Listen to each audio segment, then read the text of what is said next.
gaib itu sifatnya juga dimensional. Ada gaib dari alam bawah sadar, ada gaib alam atas sadar. Nah, kalau kita tidak melalui tali wasilah, itu bisa saya jamin itu alam bawah sadar, karena semuanya sebenarnya masih terkontrol oleh akal kita. Tapi kalau alam atas sadar, gaibnya sifatnya itu akal kita sudah dimatikan terlebih dahulu.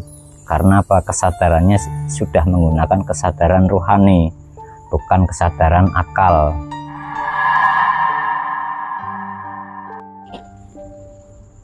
Assalamualaikum warahmatullahi wabarakatuh. Jumpa lagi dengan saya Ki Sabtu Alam di channel Spiritual Sufi. Kali ini saya akan membahas tentang perbedaan atau cara membaca kitab Qadim dan kitab Mushaf. Jadi pada umumnya kalau kitab Mushaf itu ataupun Quran Mushaf kalau di umat Islam itu rata-rata orang sudah pada tahu cara membacanya. Jadi membaca dengan panca inderanya. Tapi berbeda dengan Quran Qadim ataupun kitab Qadim. Kalau kitab Qadim itu hanya bisa dibaca oleh orang-orang atau hamba-hamba yang telah disucikan. Disucikan di sini adalah kolbunya. Jadi membacanya pun bukan menggunakan panca indera, karena hakikat panca indera itu sifatnya terbatas. Sedangkan Qadim itu sifatnya kekal dari alam ketuhanan. Jadi alat yang bisa dipakai ya hanya lewat kolbunya itu tadi, karena di dalam kolbu itulah percikan ruh daripada Tuhan itu sendiri berada. Jadi alat yang bisa digunakan hanya melalui kolbunya.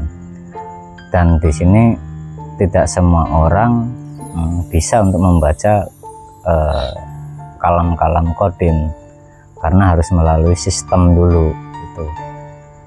Jadi sistem yang awal itu harus ditanamkan nur iman dan nur kitab dulu melalui prosesi baiat.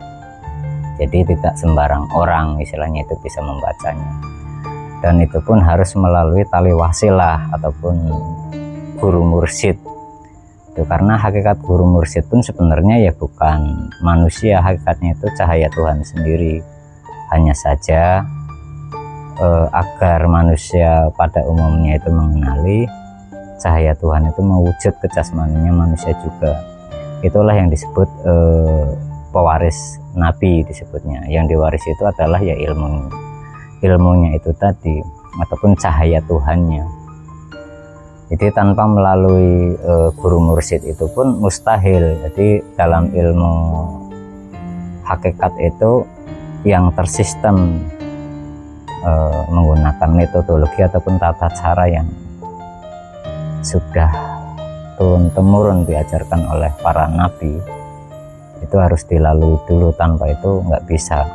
Jadi umpamanya kita bersemedi sendiri terus ingin mendapatkan petunjuk ataupun wahyu-wahyu, itu sebenarnya bukan dari Tuhan kalau tidak melalui tali wasilah. Karena gaib itu sifatnya juga dimensional. Ada gaib dari alam bawah sadar, ada gaib alam atas sadar. Nah, kalau kita tidak melalui tali wasilah, itu bisa saya jamin itu alam bawah sadar, karena semuanya sebenarnya masih terkontrol oleh akal kita.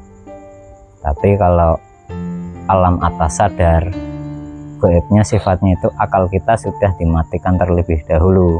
Karena apa? Kesadarannya sudah menggunakan kesadaran rohani, bukan kesadaran akal. Jadi perbedaannya di sini. Kalau alam di atas sadar itu kesadarannya yang digunakan adalah kesadaran ruh. Tapi kalau alam bawah sadar itu masih menggunakan akal manusianya. Baik, untuk sementara itu dulu yang bisa saya sampaikan. Nanti kita lanjutkan di sesi berikutnya. Terima kasih untuk seluruh saudaraku dimanapun berada. Salam damai, salam bahagia. Salam Indonesia bersatu. Wabillahi taufiq wal hidayah. Wassalamualaikum warahmatullahi wabarakatuh.